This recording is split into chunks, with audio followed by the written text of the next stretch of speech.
তো আজকে আমরা জঙ্গলে ঘুরতে আসলাম।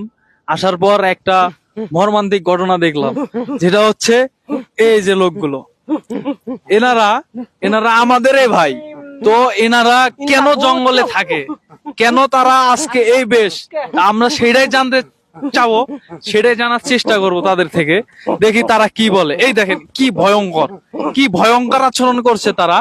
তো আমরা তাদের কিছু প্রশ্ন করি, দেখি তারা উত্তর দিতে পারে কিনা। এই দেখেন এক একটার অবস্থা দেখেন। আচ্ছা আচ্ছা ভাই ভাই ভাই ভাই, আপনারা তো আমাদেরই ভাই। তো আপনারা এই জঙ্গলে কি করছেন? এত বড় একটা জঙ্গল, এখানে আপনাদের ভয় লাগে না? এখানে আসার কারণ কি আপনি জানেন না? না তো জানি না। গত 2 দিন ধরে নেটে তুলপার হয়ে যাচ্ছে সুদর্শন পুরুষ। আমরা কি কোনো অ্যাঙ্গেলে কম? আমরাও পুরুষ। আপনারাও পুরুষ, তো আপনারা জঙ্গলে কি করছেন? এত সুন্দর সুন্দর শহর ধুয়ে, বাড়ি ঘর ধুয়ে আপনারা এই জঙ্গলে কিছু আছে? এই জঙ্গলে কিছু নাই তো? এই জঙ্গলে কেন থাকেন আপনারা? বলেন আপনি বলেন, এই জঙ্গলে থাকার আসলে মূল উদ্দেশ্যটা কি?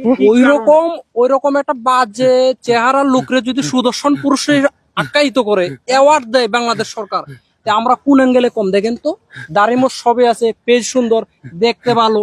তা আমরা কোন অ্যাঙ্গেলে ওই ঢাকা শহর বা অন্য এতে থাকতে পারি? আমরা তো থাকতে পারি না। এরকম একটা লোকরে যদি অ্যাওয়ার্ড দেওয়া হয়, আমরা কিভাবে ওই জায়গায়? তো তাদের কথা হচ্ছে, বাংলাদেশে এই যে একটা কাহিনী হয়ে গেল যে একটা হিজলার মতো পোলারে সুদর্শন পুরুষ হিসাবে ঘোষণা করছে, এই কারণে তাদের মনের দুঃখ এইটাই। এই কারণে তারা শহর বহর থুয়া জঙ্গলের ভিতরে থাকে। এই দেখেন ভাই, আপনি কিছু বলেন। আমার বলার কথা একটাই, ওই সুদর্শন পুরুষ হিসাবে গণ্য হবে না। ওকে যদি দেশ থেকে বাইর করে দেওয়া হয়, তখন আমরা শহরে যাব, তার আগে না। তার মানে তারা এখন বনবাসে চলে আসছে। এক কথাই শেষ, তারা এখন বনবাসে। তাদের আচরণ ঠিক মনে হচ্ছে না। তো আমাদের এখানে থাকা এতটা সেফ না। আমরা মনে হয় আমাদের চলে যেতে হবে। আক্রমণ করছে।